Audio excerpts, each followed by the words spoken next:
بسم اللہ الرحمن الرحیم۔ بسم اللہ الرحمن الرحیم۔ السلام علیکم ورحمۃ اللہ وبرکاتہ۔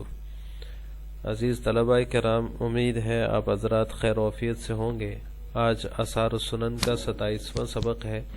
اور اس سبق میں ہم باب ما جاء فی بول الصبی کے تحت جو احادیث ہیں جو بچے کے پیشاب کے حکم کے بارے میں وارد ہوئی ہیں ان کا ترجمہ اور تشریح پڑھیں گے۔ اس باب کے تحت علامہ نیووی رحمہ اللہ تعالی نے کل 8 حدیث ذکر کی ہیں، جن میں سے پہلی حدیث کا ترجمہ اور اس کے تحت جو فقہی مسئلہ ہے بچی اور بچے کے پیشاب کے طریقہ تطہیر کے بارے میں، اس میں ائمہ اربعہ کا اختلاف ہے، وہ ہم نے سبق نمبر 26 میں پڑھ لیا۔ آج کے سبق میں ہم باقی 7 احادیث کا ترجمہ اور تشریح پڑھیں گے۔ باب ما جاء فی بول الصبی کے تحت دوسری حدیث ہے، وعن عائشہ ام المؤمنین رضی اللہ تعالی عنہا انہا قالت اتی رسول اللہ صلی اللہ علیہ وسلم بصبی فبال علی ثوبہ فدعا بماء فاتبعہ ایاہ، رواہ البخاری۔ اس کا ترجمہ یہ ہے کہ ام المؤمنین حضرت عائشہ رضی اللہ تعالی عنہ فرماتی ہیں کہ ایک بچہ رسول اللہ صلی اللہ علیہ وسلم کے پاس لایا گیا۔ اوتی رسول اللہ بصبیین، ایک بچہ رسول اللہ صلی اللہ علیہ وسلم کے پاس لایا گیا تو اس نے فبال علی ثوبہ، آپ کے کپڑوں پر پیشاب کر دیا، فدعا بماء فاتبعہ ایاہ، آپ صلی اللہ علیہ وسلم نے پانی منگایا اور اس پر اسی طرح بہا دیا، دھویا نہیں ہے۔ رواہ البخاری، اس کو بخاری نے روایت کی، یہ احناف کی دلیل ہے، گزشتہ سبق میں بھی ہم نے ذکر کیا، تو آپ نے اسی طرح اس کو پانی کو بہا دیا، دھویا نہیں ہے۔ اور تیسری حدیث ہے، وعنہا رضی اللہ تعالی عنہ قالت کان رسول اللہ صلی اللہ علیہ وسلم یؤتی بالصبیان فیدعوہ لہم فأتی بصبی مرۃ فبال علیہ فقال صبوا علیہ الماء صبا، رواہ الطحاوی واسنادہ صحیح۔ انہی سے مروی ہے، یعنی حضرت عائشہ رضی اللہ تعالی عنہ سے مروی ہے، وہ فرماتی ہیں رسول اللہ صلی اللہ علیہ وسلم کے پاس بچے لائے جاتے تھے، شیر خوار بچے لائے جاتے تھے، تو آپ ان کے لیے دعا فرماتے، فیدعوہ لہم، آپ ان کے لیے دعا فرماتے، فأتی بصبی مرۃ فبال علیہ، ایک دفعہ ایک بچہ لایا گیا تو اس نے آپ پر پیشاب کر دیا، فقال، تو آپ نے فرمایا، صبوا علیہ الماء، اس پر پانی بہا دو، صبن، پانی بہانا، رواہ الطحاوی، اس کو طحاوی نے روایت کیا اور اس کی اسناد صحیح ہے۔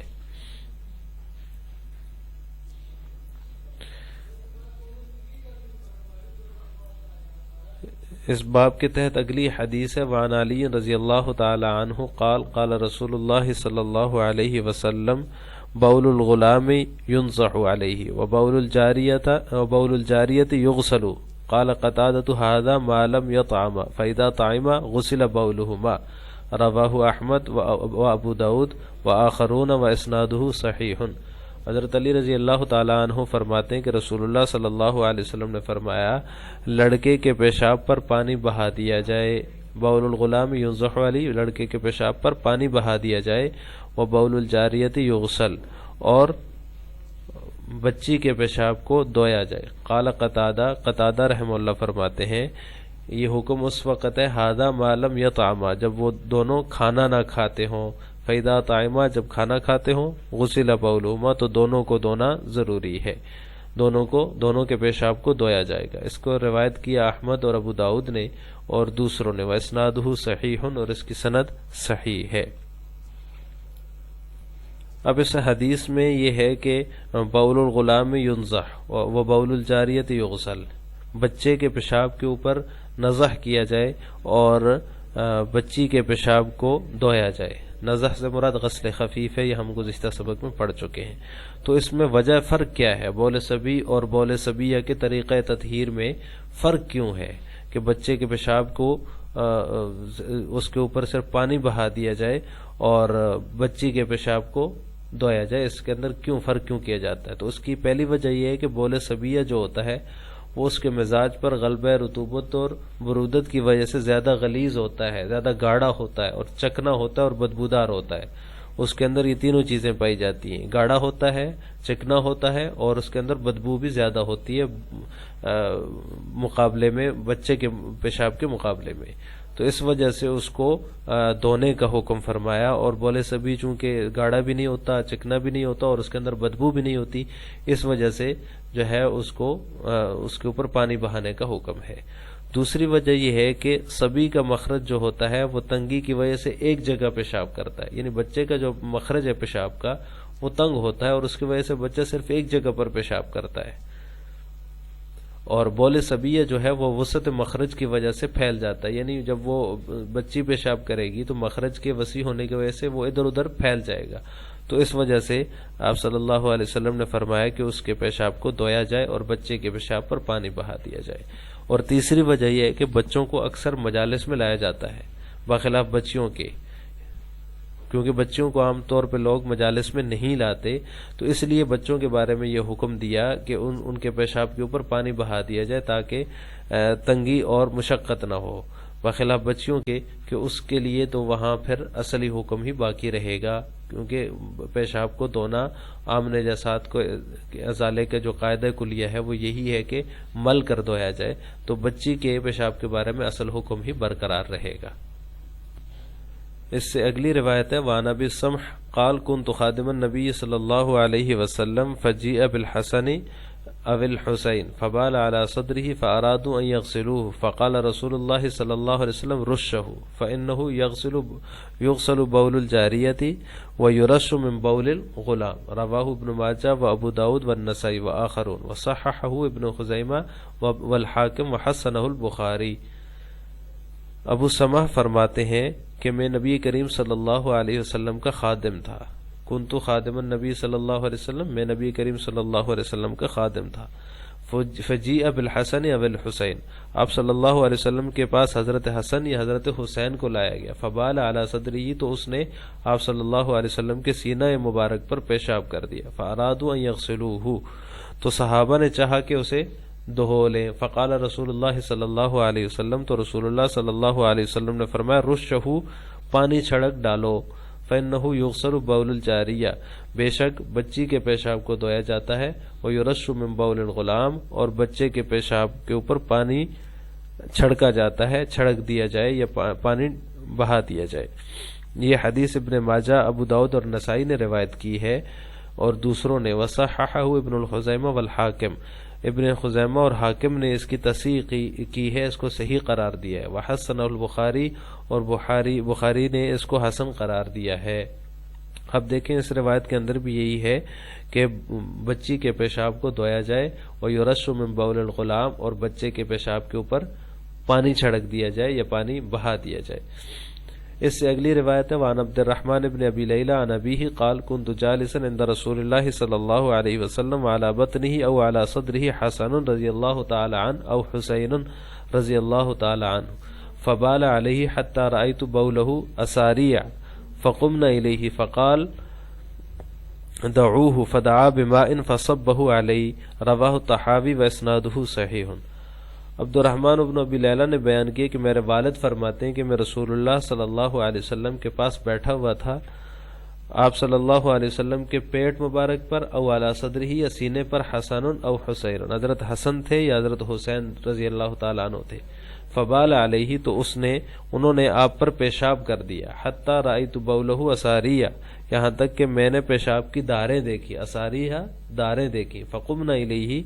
ہم آپ کی طرف لپکے یا ہم آپ کے لیے کی طرف اٹھ کر گئے، فقال دعوہ، اسے چھوڑ دو، فدعا بماء، پھر آپ نے پانی منگوایا، فصبہ علیہ، تو وہ اس پر بہا دیا۔ یہ حدیث طحاوی نے بیان کی ہے اور اس کی سند صحیح ہے۔ اب دیکھیں یہاں پر یہ ہے کہ پانی کے اوپر آپ صلی اللہ علیہ وسلم نے بہا دیا، اور یہ احناف اور مالکیہ کی دلیل ہے کہ بول سبی کے اندر بھی پانی بہانا ہے، نضح کا لفظ جہاں پر ہے وہاں بھی غسل خفیف ہی مراد ہے، وہ ان روایات کی وجہ سے ہے جن روایات میں سب کا ذکر ہے۔ اس سے اگلی روایت ہے وعن ام الفضل رضی اللہ تعالی عنہ قالت لما ولد الحسین رضی اللہ تعالی عنہ قلت یا رسول اللہ صلی اللہ علیہ وسلم اعطنیہ او ادفعہ الی فلأکفلہ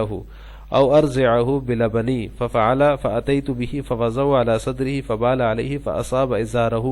فقلت له يا رسول الله اعطني ازارك اغسله قال انما يصب بول الغلام ويغسل بول الجارية رواه الطحاوي واسناده حسن۔ فضل فرماتی ہیں کہ جب حضرت حسین رضی اللہ تعالیٰ عنہ پیدا ہوئے تو میں نے عرض کیا، میں نے کہا یا رسول اللہ، اللہ کے رسول، آتنی ہی اودفعو الیہ فلیکفلہ، کہ مجھے دے دیجئے، یہ بچہ مجھے عطا کر دیجئے، اودفعو یا مجھے دے دیجئے، فلیکفلہ تو میں اس کی کفالت کروں، یا یوں کہا کہ تاکہ میں اسے اپنا دودھ پلاؤں۔ ففعل، تو آپ صلی اللہ علیہ وسلم نے ایسا کر دیا۔ فاتیت بہ، ایک دفعہ میں اس کو لے کر آپ صلی اللہ علیہ وسلم کے پاس گئی، فوضعہ علی صدرہ، تو اس نے آپ صلی اللہ علیہ وسلم نے اسے اپنے سینے پر بٹھا لیا، تو فبال علیہ، تو انہوں نے آپ صلی اللہ علیہ وسلم کے سینے پر پیشاب کر دیا، فاصاب ازارہ، جو کہ آپ صلی اللہ علیہ وسلم کی چادر مبارک کو لگا۔ فقلت لہ، میں نے عرض کیا یا رسول اللہ، یا اللہ کے رسول، آتنی ازارکا، مجھے اپنی چادر دے دیجئے، اغسلہ، تاکہ میں اسے دھو لوں۔ قال، تو آپ صلی اللہ علیہ وسلم نے فرمایا انما یصب علی بول الغلام ویغسل بول الجاریہ، کہ بچے کے پیشاب کے اوپر پانی بہایا جاتا ہے اور بچی کے پیشاب کو دھویا جاتا ہے۔ اس کو طحاوی نے روایت کیا ہے اور اس کی سند حسن درجے کی ہے۔ اس سے اگلی روایت ہے، وعن الحسن عن امہ انہا ابصرت ام سلمۃ رضی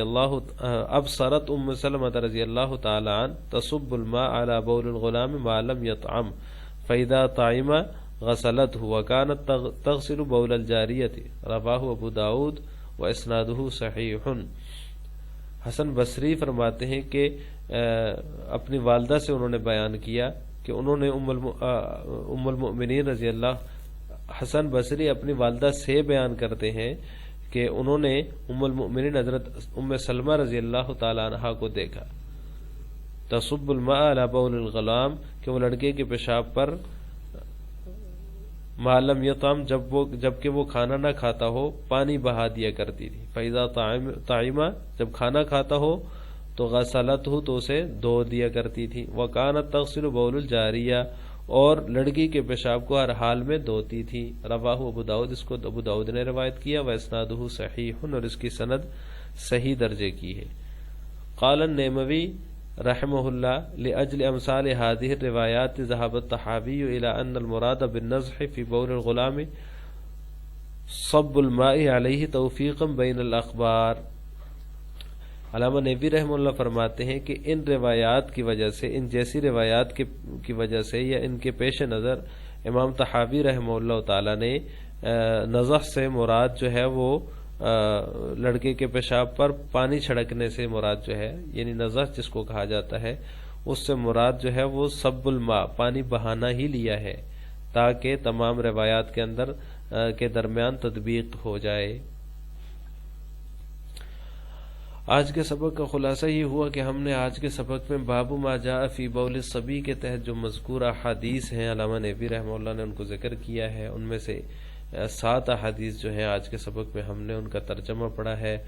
اور جو ہے بول صبی اور صبیہ کے طریقہ طہارت میں وجہ فرق کیا ہے، اس وجہ کو پڑھا ہے کہ بول صبی کے اندر صرف پانی بہانا کافی ہے، اور بول صبیہ کے اندر جب بچی کے پیشاب لگ جائے تو اس کے اندر غسل ضروری ہے، اس کو دھونا ضروری ہے۔ اس کی وجہ کیا ہے، ایسا کیوں ہے، اس کی وجہ بھی ہم نے آج کے سبق میں پڑھی ہے۔ السلام علیکم ورحمۃ اللہ وبرکاتہ۔